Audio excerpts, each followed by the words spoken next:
Hi everyone, চলে আসছি ওলকপি আলু ভাজার রেসিপি নিয়ে। প্রথমেই আলু ওলকপিগুলো একদম সরু সরু করে কেটে নিয়েছি এবং তাতে নুন হলুদ দিয়ে দিয়েছি ভালো করে এটাকে মাখিয়ে নিতে হবে, যেন প্রত্যেকটা জিনিস প্রত্যেকটা সাদা যেন ভাবটা না থাকে, পুরোপুরি নুন হলুদ যেন মিশে যায় এর ভিতরে। দেখো আমার ভালো করে মাখা কমপ্লিট হয়ে গিয়েছে, মাখানো হয়ে গিয়েছে। হালকা একটু লঙ্কার গুঁড়ো অ্যাড করেছি, এটা আপনাদের অপশনাল, যদি ঝাল খেতে পছন্দ করেন তাহলে দিতে পারেন, নয়তো না, এটা স্কিপ করতে পারেন।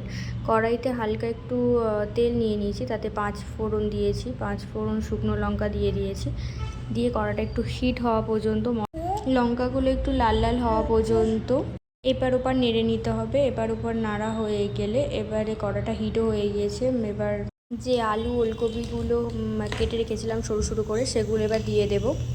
কিছুক্ষণ নেড়ে ছেড়ে নেবো ভালো করে। কিছুক্ষণ নাড়াচাড়া হয়ে গেলে দেখবে যে একটা জল মতো বেরিয়েছে, এটা হাই ফ্লেমে ভালো করে ভেজে নিয়ে যখন জলটা একটু মরে যাবে তখন ঢাকা দিয়ে দেবো কিছুক্ষণের জন্য, একদম লো ফ্লেমে।